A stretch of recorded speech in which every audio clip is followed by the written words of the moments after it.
Hi, welcome to episode 2 of my Ibanez Gio Goldtop conversion. Um, just met my headstock.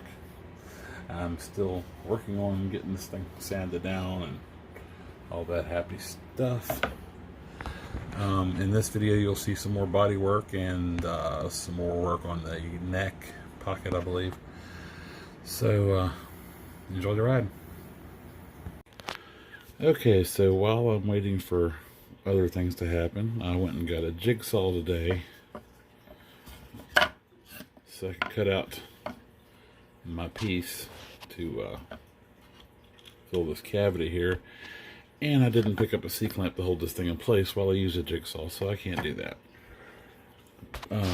For the time being, I just went and bought this chisel. I'm using that to take these plugs out. I've already taken out several of them. And I took my paint stirrer, the same one that I made my shim out of, and made myself a plug to fill this. Basically just used, where is it? I lost it already. Basically I used the metal piece that was in there to trace it out on this, and then used a razor, a new razor, to cut this out.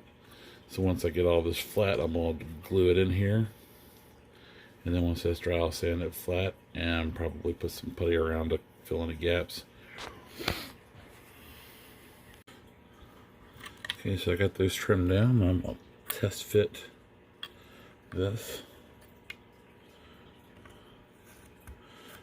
Yeah, that's pretty good.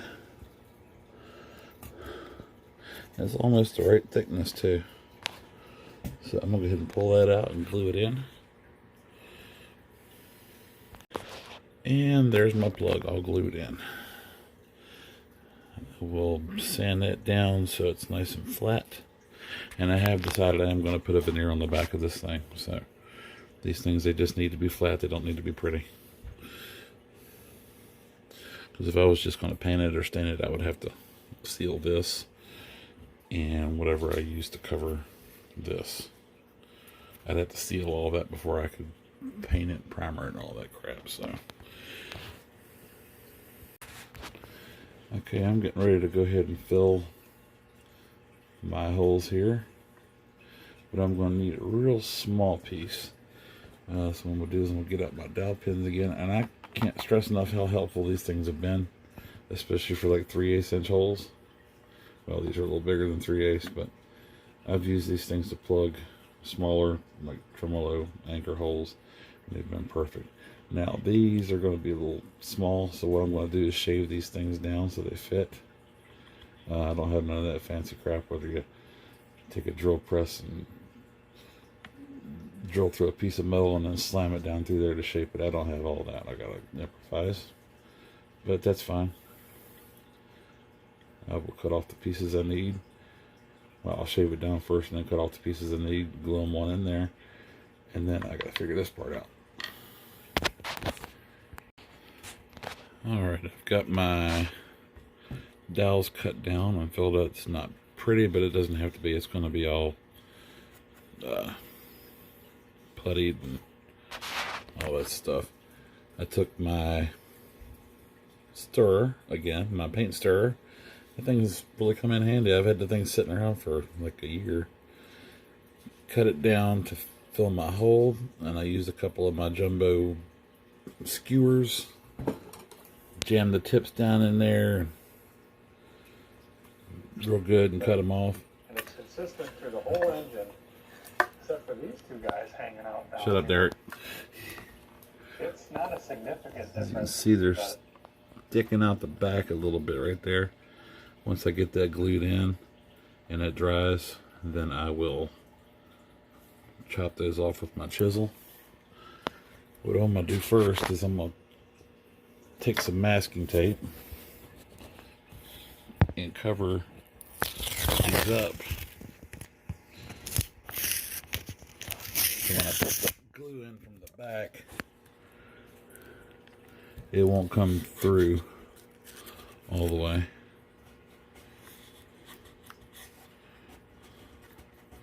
just like I did with my plate on the back when I filled these holes. Put that piece of tape over the back so the glue wouldn't get all over the place. Yeah, one more piece. Ugh. This is hard to do with one hand. Plus my hands are tired. I spent today doing the rear brakes on my car. Check the stud, it hasn't been drilled, tapped, or changed. And let me tell you, my hands are tired. It's supposed to be like a 20-30 minute job, and turns out I didn't have half the crap I needed.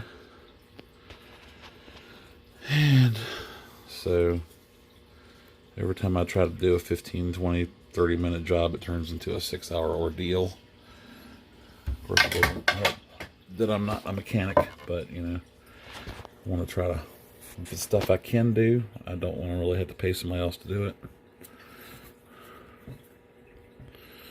Okay, I'm going to go ahead and dump some glue in here, and I'll be chiseling this down. Besides this little section right here, it's actually a little more recessed than the rest of it, so when I put that plug in, it's going to there's going to be a little bit of a gap there anyway, so it'll actually kind of help fill that up a little bit. Alright, now I just gotta spread that out and I'm gonna let it dry.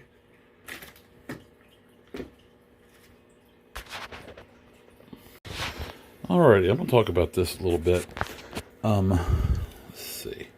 I've measured the inside of my cavity as far as the thickness goes, and it comes to about 1 1/4. And my little cedar shingles that I've glued together come up to about 1 1/8. Okay, it's not a big deal. So what I'm going to do is tomorrow I'm going to get some more paint stirrers, because it's just about the right thickness. So I'm going to line them up on the top of that, and that'll bring it up to about the thickness I need. So when I cut this thing out with the jigsaw, it should drop right down in there. Alright, and the way I did this, I originally tried to put pieces of masking tape across this thing to get this shape first, and then cut it out and then get this one. But when I went to try to cut the masking tape, it all just kind of fell apart. So I was thinking, I need something bigger. And then I realized something. Hold on. If you got a lint roller, you have large sheets of masking tape. So let me peel one of these off here and show you what I did. Maybe. I need to get a tripod for this thing. This, you take a piece of lint roller. Whoops. Sorry about that. You get yourself a big sheet of masking tape. And I just laid that sucker across my cavity like so. And it's the right size to fill that cavity. Pretty much.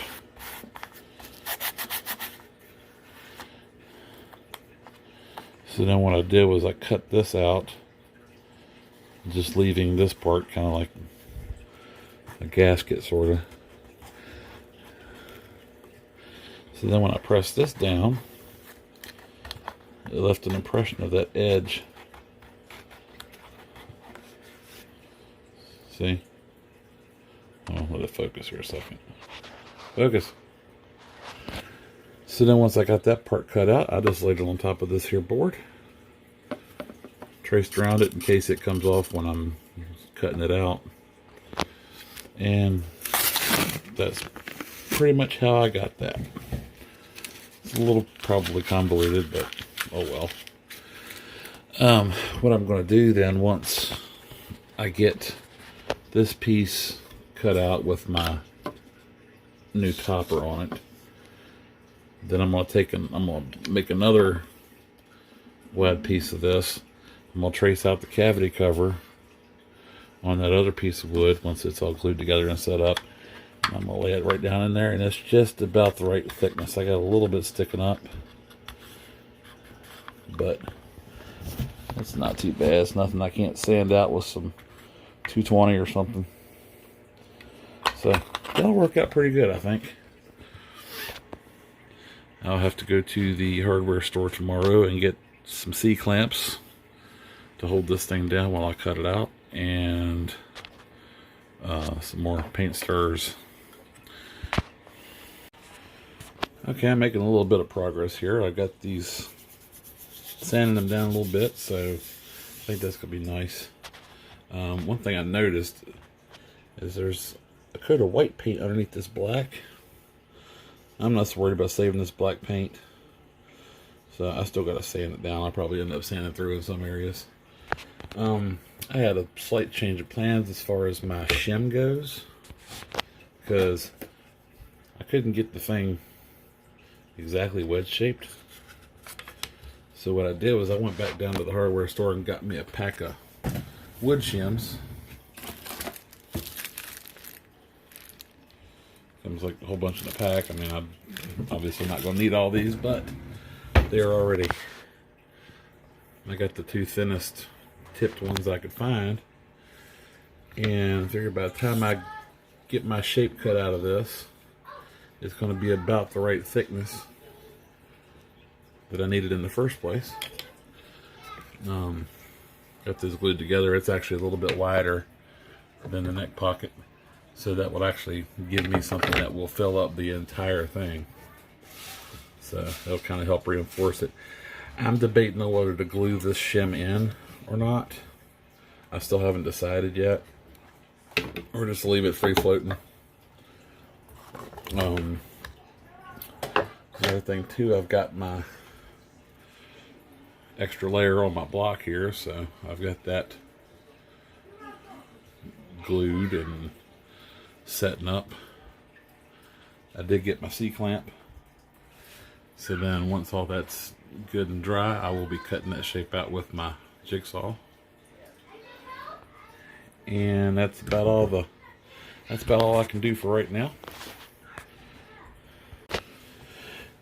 And also I went ahead and picked up my paint stirrers, so I'm going to glue a few of these together to cut out the shape for the control cavities. Once that block is glued in, it's going to leave this. So then I will just glue my big old piece of cover in there once I get it cut out. Sand it down all flat. So you can see his glue set up pretty good, so I'm about to, I did pretty good. As far as the back of this thing goes, I have had no luck finding a veneer to put on this thing. I've looked them up online, and just a small piece is like 50 bucks. I'm not going to do all that.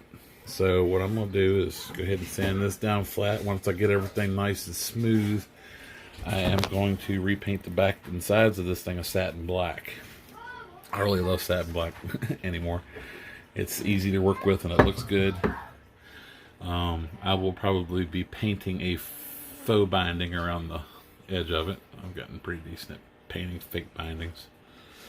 I don't need to worry about putting one on the back. And so that is where I am at the moment. Alright, so there's my makeshift cover. I went ahead and put these pieces together and trace this out. I probably could have waited to do that, but I like to see some kind of progress even if I'm not ready for it. So I've got that all glued together, and I'm going to put my box of parts on top of it to weigh it down, and I've just got to wait for everything to dry. Alright, in checking out my area for the shim, and this I wanted to do, I noticed got a crack in the paint. There's another one right there. This guitar was most definitely dropped at some point. before I got it. So probably what I'll end up doing is knocking that out and re-gluing it, so it'll be stronger than it was before. That would explain why those holes are so reamed out. That sucker took a hit. And sure enough, there's the damage. Went in and took the handle of my little hacksaw and knocked it out. So it was cracked here, and it was also cracked right there where the hole was drilled for the electronics, the wires. So I'm going to glue that thing back in, and I'm going to let that sit up.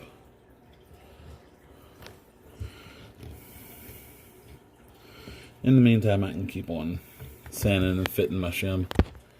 So, one little more thing. One, you know what I mean.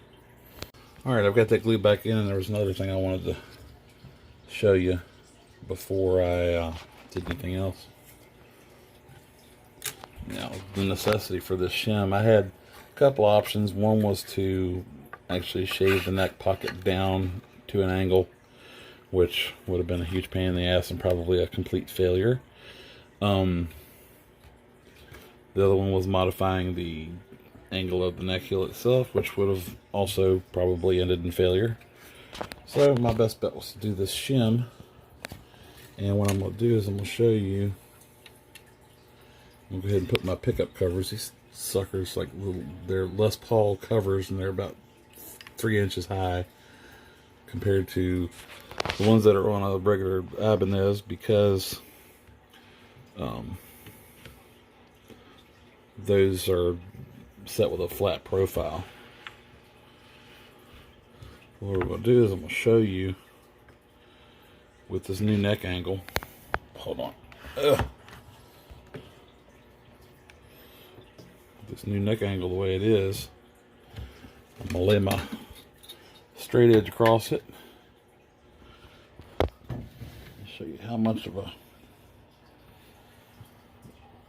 Okay, now that's going to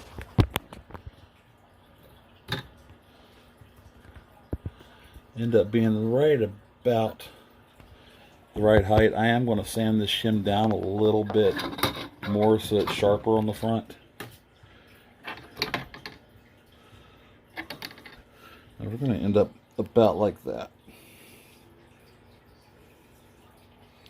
which will leave plenty of clearance for the bridge. We'll have us a nice neck angle.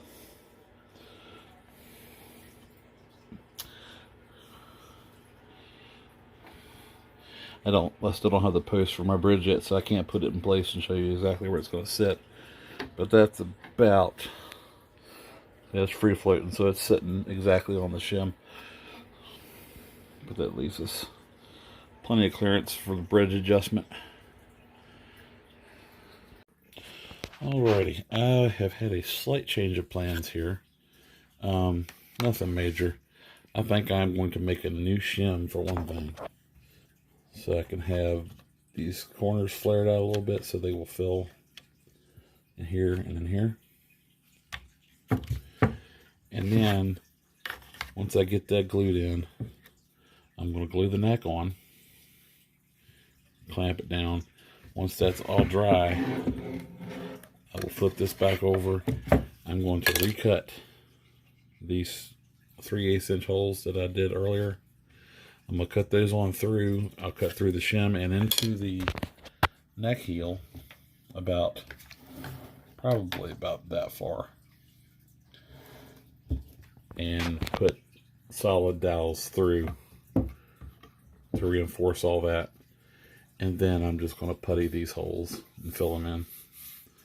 So that way the neck will be glued in. It'll be reinforced with those dowel rods, just like if I had screws in there.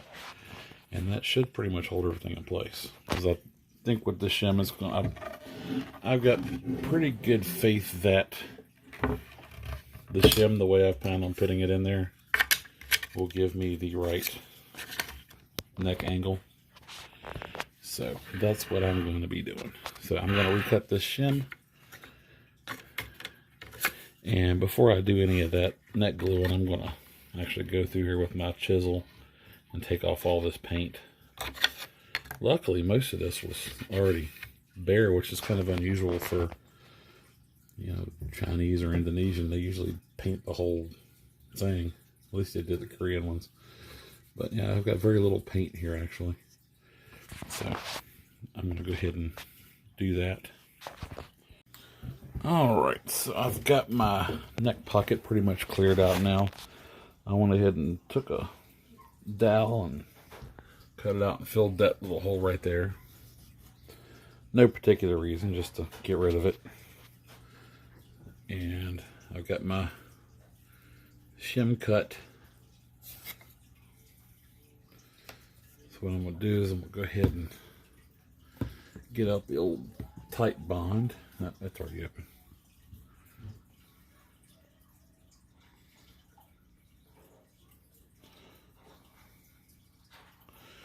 Yeah, this is what happens when you don't close it.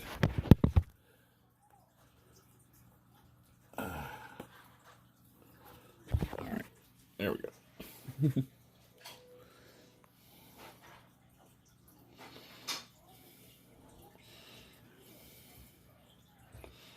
Oh, that put me right over the edge. Alright, now I'm going to take my old shim and use it to kind of spread this glue out some.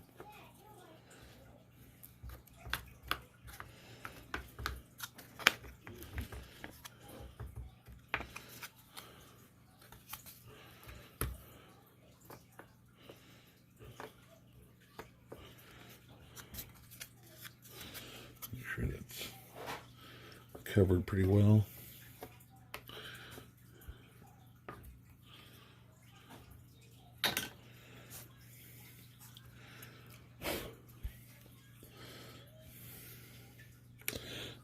Okay, I must have put some back in that little corner. I'm going to go ahead and put a little more in there.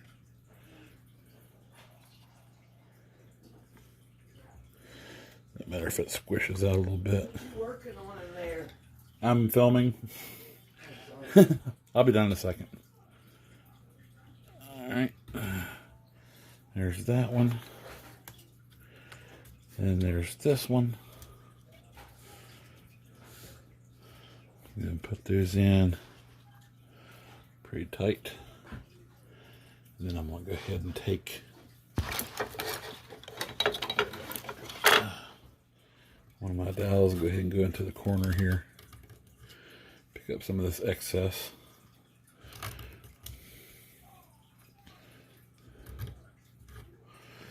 And it's okay, I'll be sanding some of that down once it gets dry. Put a little bit. Yeah, I went ahead and redid these shims so that I could get over that little corner, because I would have ended up having a little gap.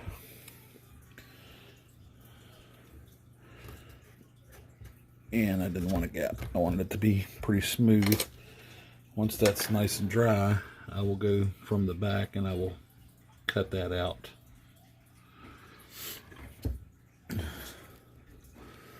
So for now, I'm going to put a couple of clamps on it. Wherever they've gotten off to. Here's one.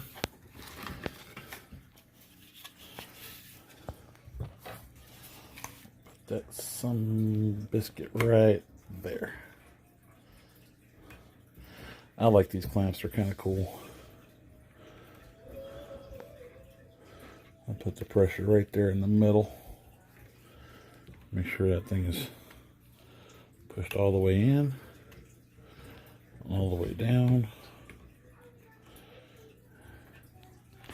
And once that's dry, I'll go back and do any kind of sanding or anything I need to do. I should have sanded it first, but you know, got a little excited about doing it, so there's that part. I'm not going to worry about videotaping this whole process, but what I'm doing is I got my block for my plug clamped down to my desk here, and my very first real brand new power tool. And so I'm going to go ahead and finish cutting this thing out, and then I will do what I need to do to get it to fit down that hole. But I'm working on it.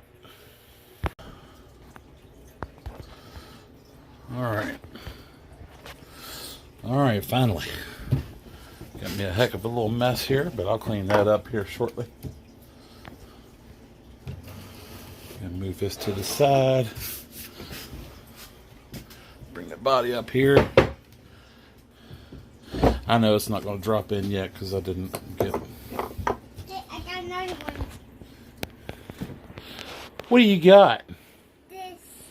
Yeah, this? Yeah.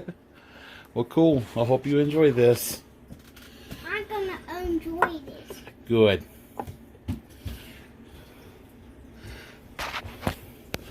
Yeah, it's close-ish.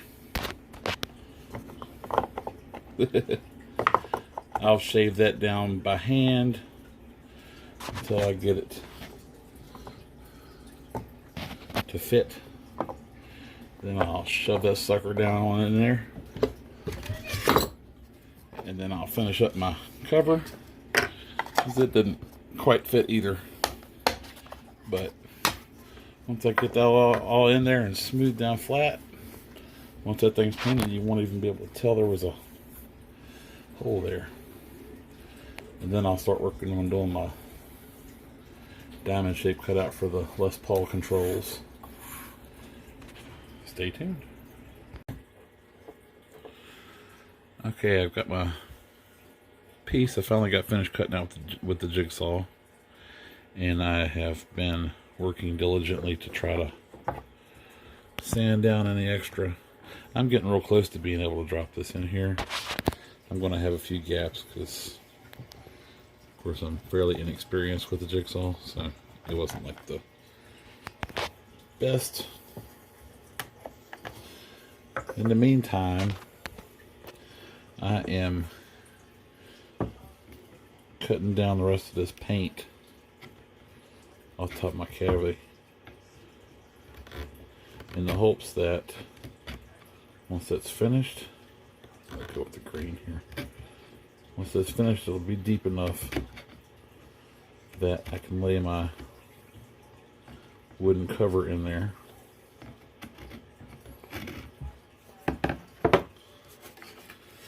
And that it will be closer to the right height.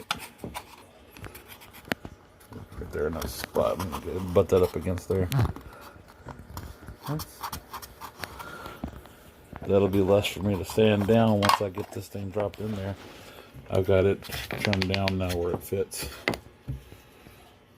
So I'm just gonna keep on working on knocking that stuff out. Whoops, I'm sorry about that flip there. I'm trying to get some of this junk cleared out of here too. And at least give my plug a better chance to hold once I glue everything in. I think it'll be alright though. I'll do what I can. This stuff here is, because they didn't really worry about smoothing this out too much, I guess.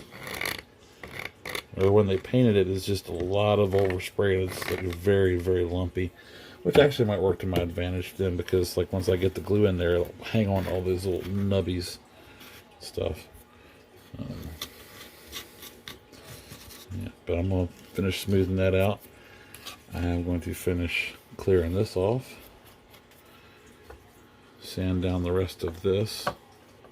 And then I'll be dropping in and gluing soon. I'm excited. Figured I'd go ahead and film a little bit of this. Kind of makes me feel nostalgic in a way. I remember when I was a kid, my dad and I used to watch TV. Like Saturday mornings was like, that was cartoon time. Sunday mornings was when This Old House and I think it's the Woodwright Shop. The fellow with the mustache, I can't remember his name at the moment. But he did all his furniture and stuff, but he used a lot of old-timey primitive tools. He didn't use any power tools at all. Using hand planers and chisels and all that stuff. It's kind of what it makes me feel like. I'm not even going to use sandpaper to get this part out because it's kind of neat watching this stuff kind of chip away. It's like I got that nostalgic feeling now, so I'm gonna keep it for a little while.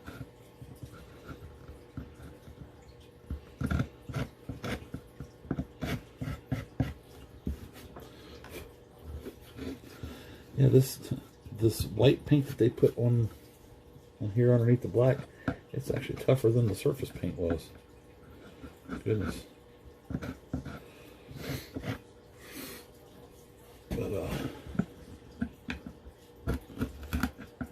I know you guys probably don't want to sit there and watch this, but you know, it's kind of whatever. I'm sure the fast forward button will work. But I'm enjoying it, so. It's kind of easy to get lost about which way the green is going. Because you start to follow a curve, and you're like, oh, wait a minute. Now lose your orientation a little bit.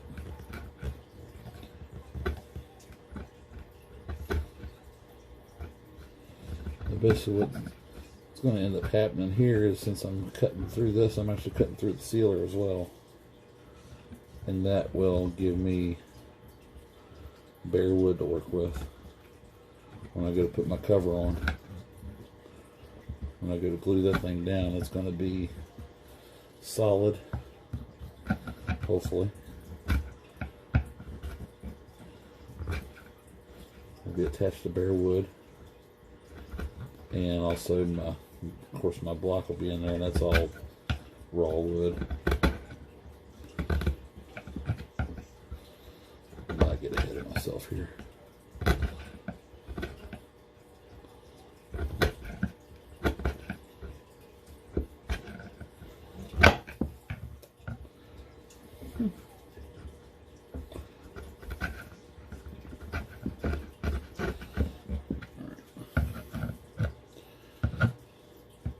That's all I'm going to subject y'all to. I will be back. Okay. Finally got this sucker shaved down to where it will fit. Sort of. I kind of had to shave down some of the cavity too, just to make sure it would all go. I got this thing where it'll fit. Now, what I'm going to do, hope I got enough glue for this.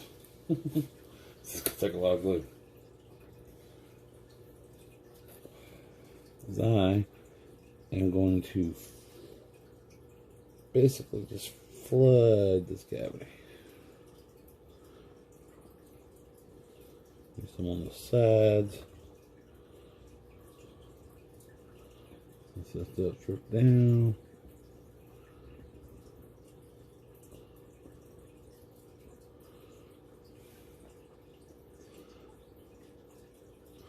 So what's going to happen, probably when I put this sucker in there, some of it's going to pull down here where the switch was, because there's a little bit of a void that's going to be there. Alright. Now, take my piece, and I'll drop it down.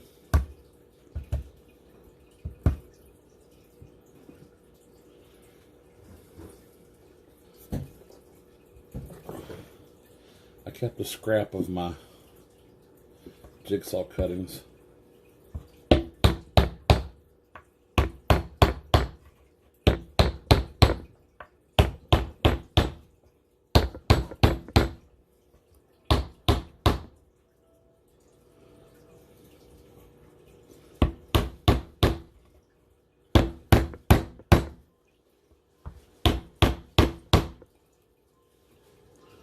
Goodness gracious.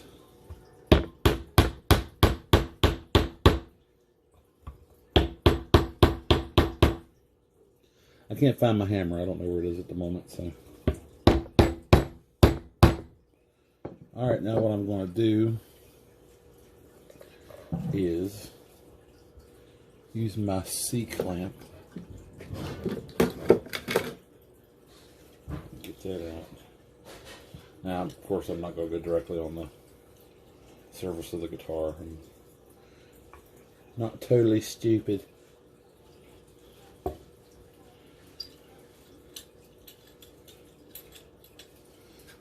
Got my little leftover piece of wood. The last bit of paint stir I have left in the world.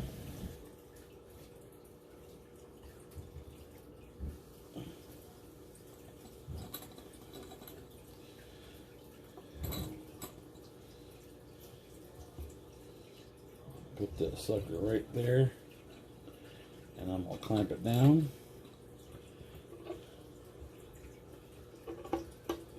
And basically press it the rest of the way in instead of waking up the dead.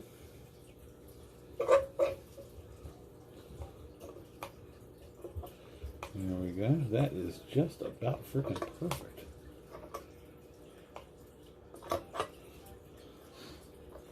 That is pretty much perfect.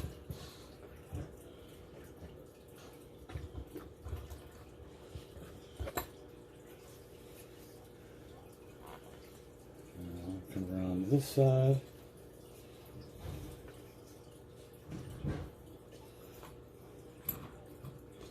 Do the same thing.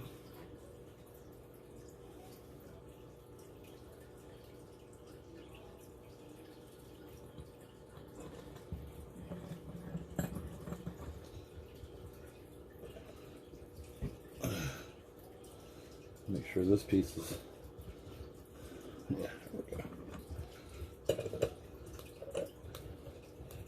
Yeah, I had to keep whittling away at this thing until it was dropped about halfway down in there because I didn't want to run the risk of forcing it all the way in there because I don't want. There we go, the glue's starting to squish out now. I didn't want to run the risk of cracking the body. There it goes. It's starting to come out. An area that I did not anticipate. Whoops. I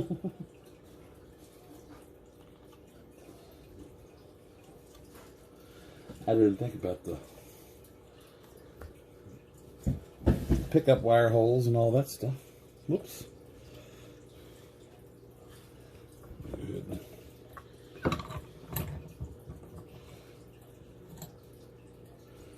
Go ahead and hit this one more time. Then I'm going to turn it over and clean that back out.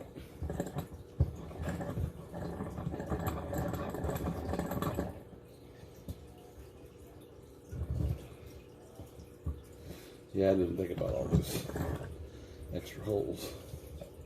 There we go. We got glue squishage now.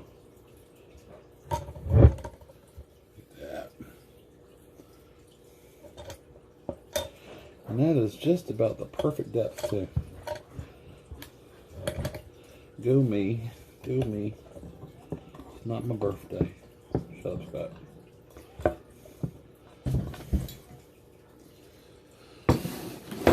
Alright. And there is that. And now I've got glue all over the freaking place.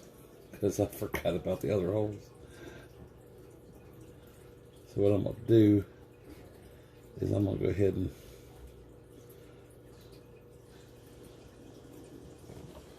put some more glue on here since it's already coming out.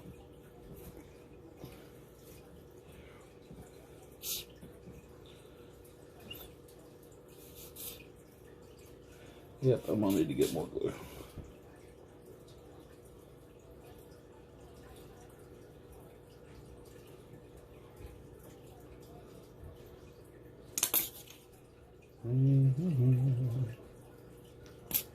You hush. Now what I'm going to do is, once I get this back plate on there, I will turn the thing back up on its back. I'll take another sheet of masking tape, or nut roller, whatever you want to call it, put it across the back up to hold the thing in place, and we'll turn it back upside down. All the glue will kind of drain back toward the back of the guitar. Alright. There's this. Go ahead and spread that all around in the edges. I should be using something else to do this, but I don't incur.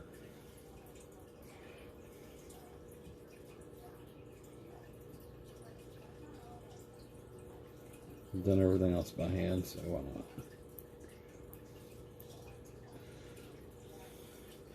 Yeah, because I'm hoping once I get this thing on, in whatever, all the glue will settle down to the bottom. Boom. Plate cover is on. And boy, that is just about perfect. Look at that.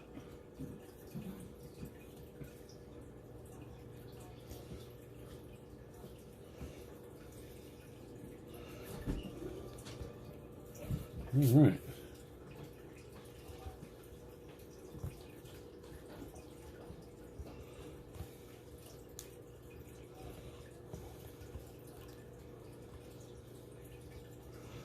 Yeah. Yeah. I might have to do something else here. I've got a rumbly in my tumbly.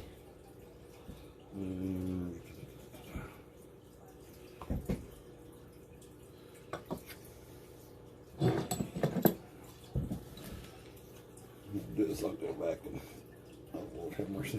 I'm getting glue everywhere on my towel. I'm going to do it this way because when I turn it over, I want it to be flat-ish.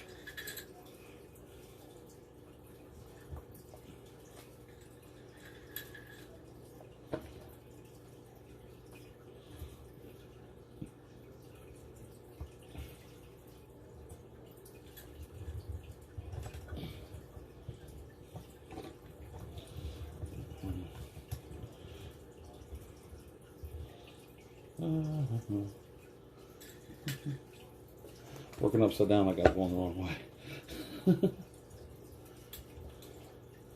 Righty-tighty don't work if you're upside down.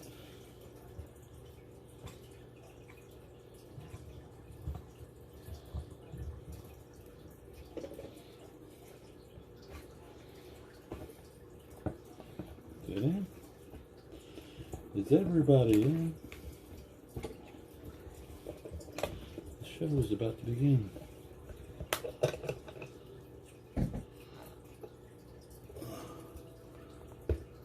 Alright. That's clamped down pretty good. And I will go back later. And I'm going to go ahead and wipe off any of this excess. I'm going to need to go get a wet cloth to clean the front of this guitar off. All this is going to get sanded down anyway, so it's whatever. I don't care if it gets messy. Alright, so my hope is what happens when I turn this thing back upside down and just let it sit. All that glue will settle down into the bottom of that and fill that cavity up real nice, hopefully.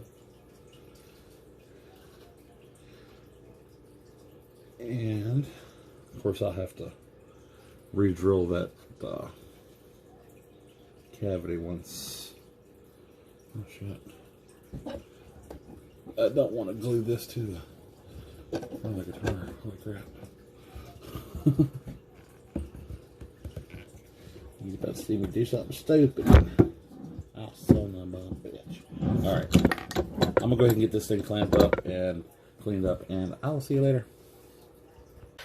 Alright, so I've got that kind of cleaned up and clamped up. I'm just going to let that sit for a little while. This concludes Bodywork Part 1. Thank you for joining me for Part 2 of the Bodywork on the Gio Goldtop project.